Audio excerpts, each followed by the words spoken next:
Chers téléspectateurs, bienvenue à une nouvelle édition de notre programme au féminin. Aujourd'hui, grâce à cette nouvelle technologie, nous serons en contact direct avec Dr Lana Habib, qui est maître de conférences au département de langue et de littérature française, également directrice du Centre pour l'enseignement de l'arabe aux étrangers, toujours à l'Université d'Alexandrie. Je vous remercie, Dr Lana Habib, d'être aujourd'hui avec nous. C'est moi qui vous remercie. Bonjour, bonjour aux téléspectateurs. Bonjour à vous. Alors, grâce à cette nouvelle technologie, on a pu être en contact avec vous. Nous sommes au Caire, vous êtes à Alexandrie, mais ça n'empêche pas vraiment un échange de points de vue et également points marquants de votre vie ensemble aujourd'hui. Avec grand plaisir. On commence. Bénite soit la technologie. Oui, heureusement que la nouvelle technologie existe actuellement avec tous ces obstacles et barrières à cause de la COVID-19. Et toujours, Dr Lana, on commence notre rencontre avec les souvenirs de l'enfance, puisque c'est une phase de la vie de l'être humain qui marque cette vie pour toujours. Qu'est-ce que vous gardez en tête à propos de cette phase de votre vie? D'accord, c'est beau, hein? Merci de me permettre de revisiter l'enfance. Alors, en fait, je me considère comme quelqu'un de très, très chanceux parce que j'ai eu une enfance très heureuse et une enfance, en fait, qui incarne le mythe de cette Alexandrie cosmopolite. Hein, ce mythe dont on parle toujours, moi, je l'ai vécu, je l'ai connu dans le quotidien. Parce qu'en fait,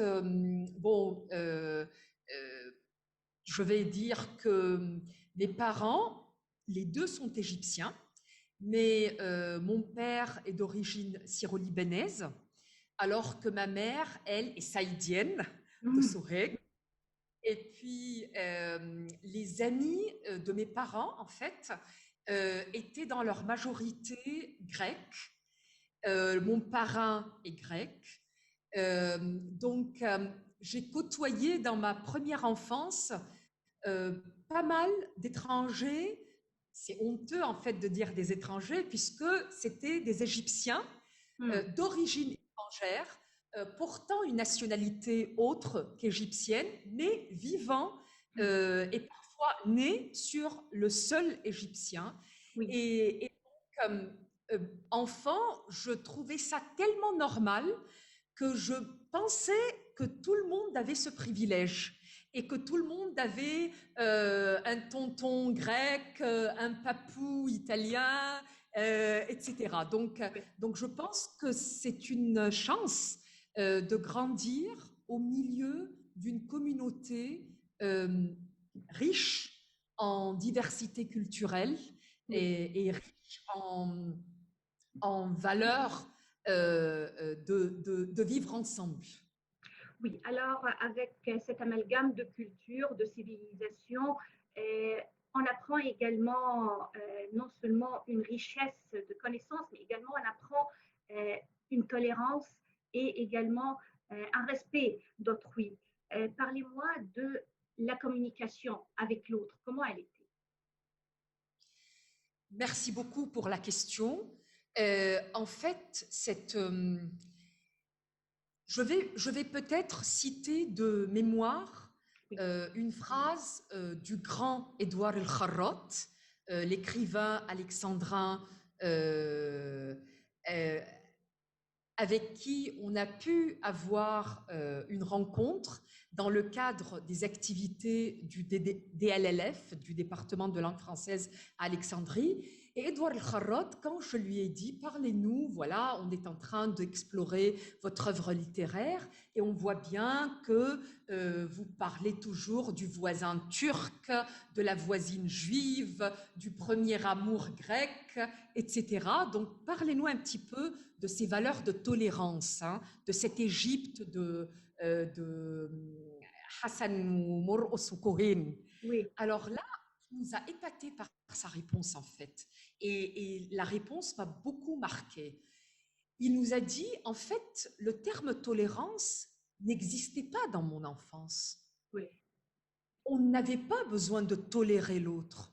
On vivait, on partageait la vie de l'autre. On ne Mais il n'y avait constatait pas la différence.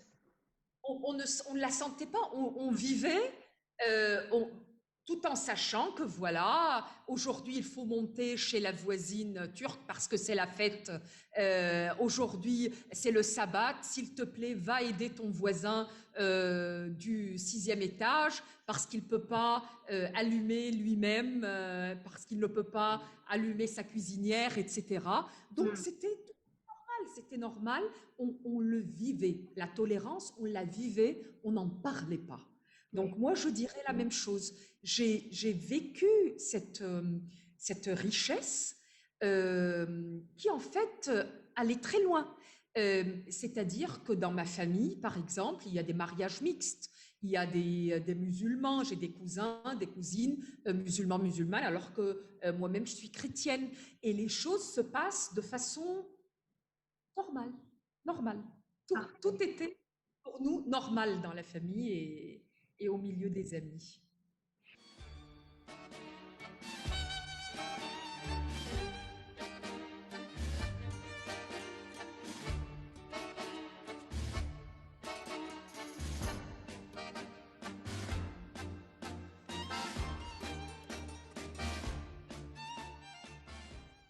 Quand on parle d'Alexandrie, on ne doit pas négliger la mer et l'influence de la mer sur la vie, sur le comportement et également sur l'esprit.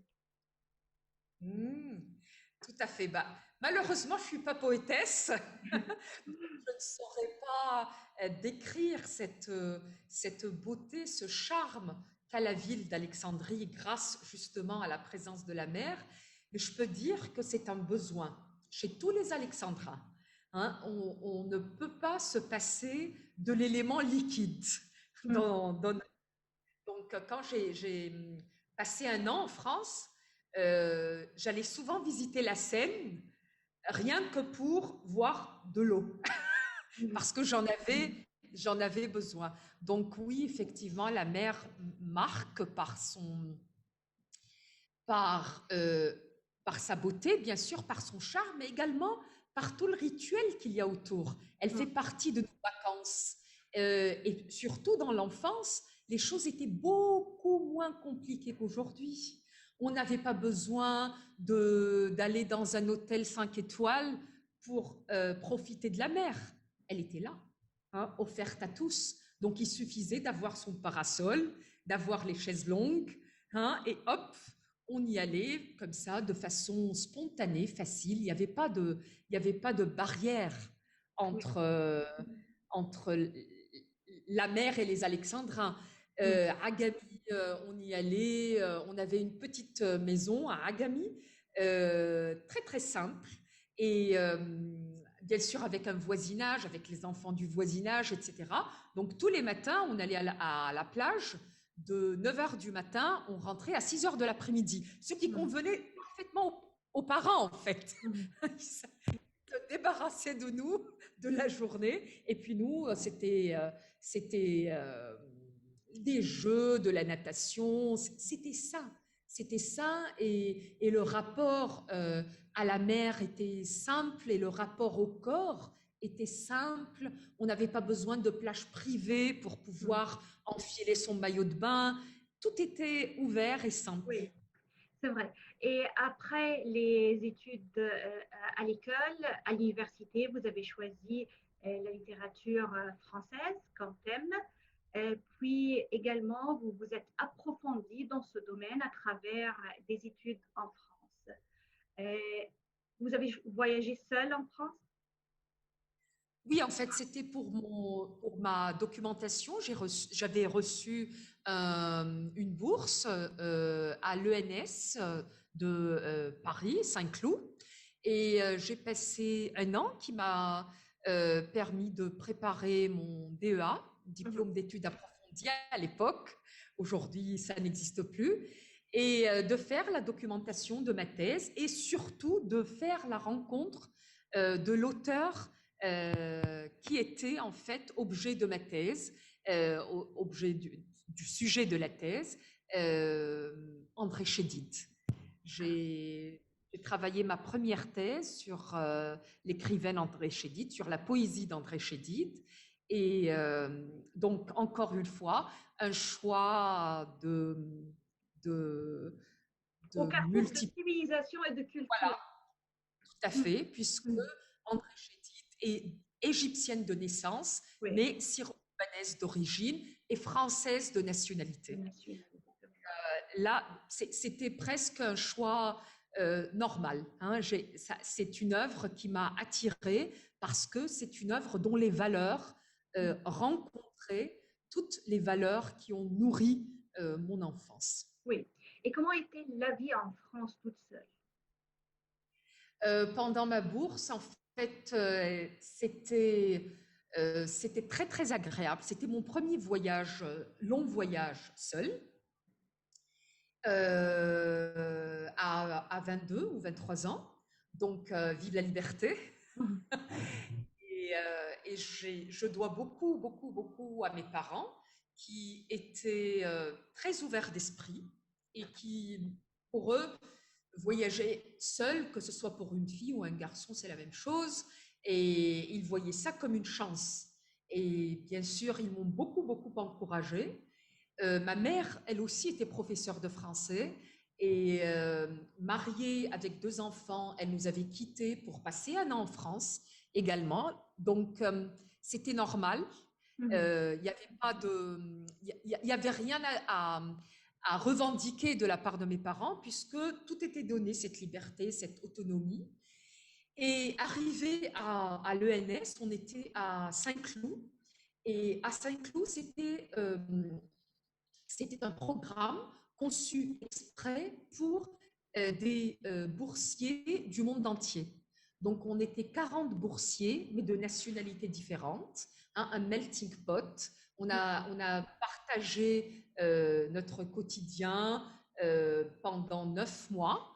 Et on venait justement des 4 coins du monde. Il y avait des Égyptiens, mais aussi des Italiens, des Espagnols, des Français qui, bien sûr, étaient à l'école, des Brésiliens, des Américains. Donc, c'était très, très agréable et une ouverture, encore une fois, sur le monde qui était utile et très formatrice, je dirais.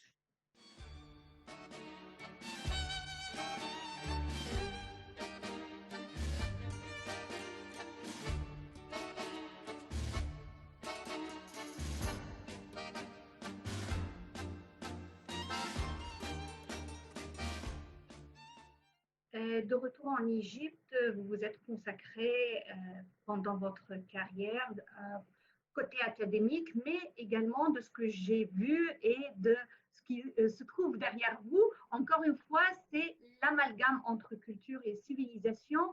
Vous, avec toute cette culture francophone, vous avez décidé de passer de l'autre côté, d'enseigner l'arabe aux étrangers, c'est ça? Oui, alors je m'explique. Oui. En fait, je n'y vois pas de contradiction parce que en fait, je dois beaucoup à mon école. Et au lycée, l'arabe était aussi important que le français. L'enseignement de l'arabe, mais également l'enseignement des matières en arabe, était aussi important que l'enseignement du français et des matières en français. Donc, on avait des professeurs français chevronnés. On participait à des concours avec ce qu'on appelait à l'époque le Centre culturel français, qui est devenu l'Institut français de nos jours. Donc, on participait à des concours de poésie, de théâtre, de chansons, etc. Donc, on avait toute une vie culturelle autour de la langue française, mais en même temps, on avait des professeurs d'arabe à qui je dois mon amour, je dirais ma passion de la langue arabe. Les professeurs, à titre d'exemple, j'avais au cycle secondaire un professeur, Ustaz Abdelrezek, Allah yarhamou, il était le disciple de Taha Hussein. Donc, pour vous dire comment l'école valorisait la langue arabe. Oui. Donc, régulièrement, j'avais des activités, je participais à des concours de journalisme, de poésie, etc., en arabe et avec des écoles gouvernementales.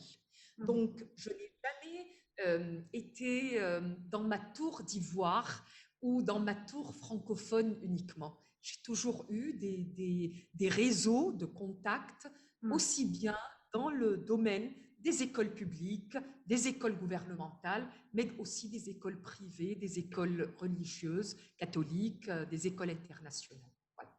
Donc, après ça, le fait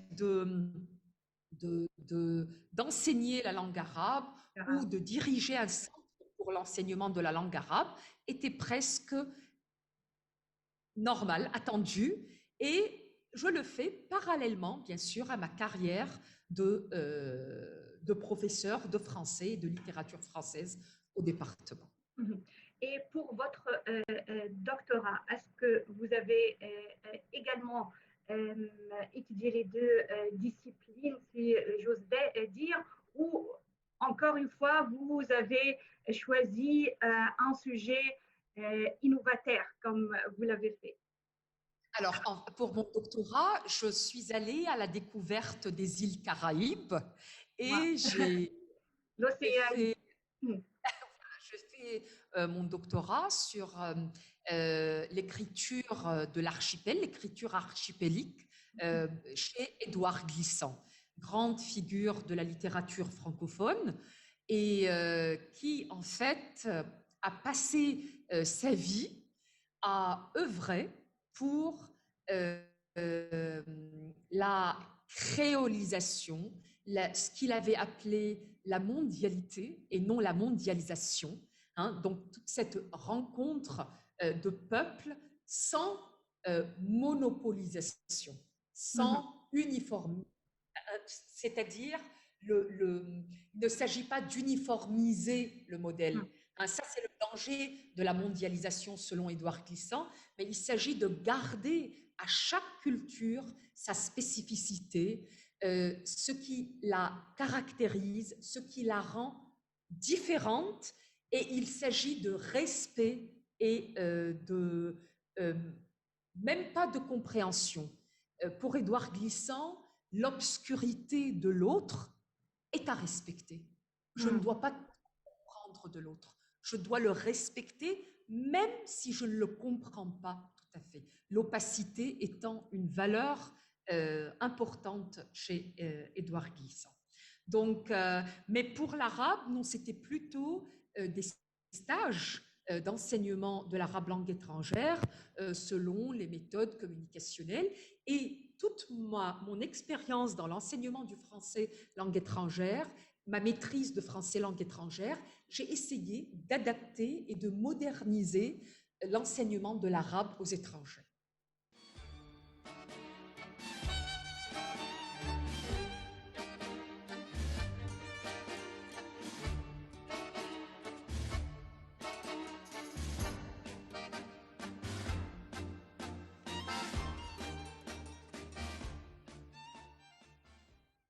Alors, comment vous pouvez introduire la langue arabe qui est assez riche et quelquefois difficile à apprendre pour des étrangers qui parlent des langues venant du latin, qui est tout à fait différent des langues orientales?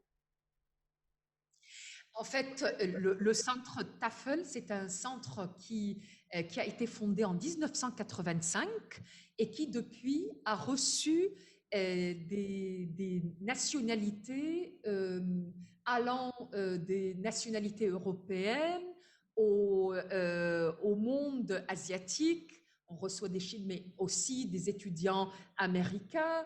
On reçoit pas mal d'étudiants africains. Donc, on est vraiment un lieu de rencontre, encore une fois. Et l'enseignement se fait au centre d'après les dernières méthodes d'enseignement des langues étrangères. C'est-à-dire que nous essayons d'appliquer à l'enseignement de l'arabe tout ce qui s'applique à l'enseignement des langues européennes pour justement moderniser, pour attirer, et ça réussit. C'est-à-dire que moi, ce qui me fait parfois mal au cœur, que des jeunes égyptiens qui sont dans des écoles internationales ignorent parfois la langue de leur pays, la langue maternelle.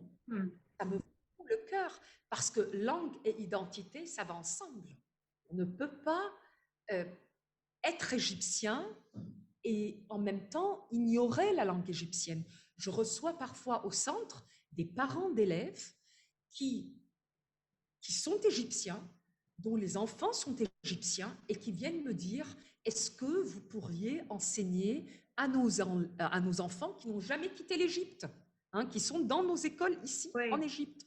Est-ce que vous pourriez leur enseigner l'arabe avec cette méthode plus moderne, parce qu'en fait, la méthode classique, ça les décourage, ça les répugne de leur langue maternelle. Donc, il y a beaucoup, beaucoup à faire dans ce domaine. C'est vrai que, oui, il faut un respect de notre langue maternelle et également un apprentissage qui avance, qui respecte la modernisation de méthodes d'apprendre. Tout à fait, tout à fait. Et justement, à propos de modernisation et d'innovation, l'Université d'Alexandrie est membre d'un projet européen, un projet Erasmus+, qui vise à développer, à moderniser l'enseignement des 6 langues européennes au niveau de l'Égypte. C'est un projet intitulé Projet ECLING.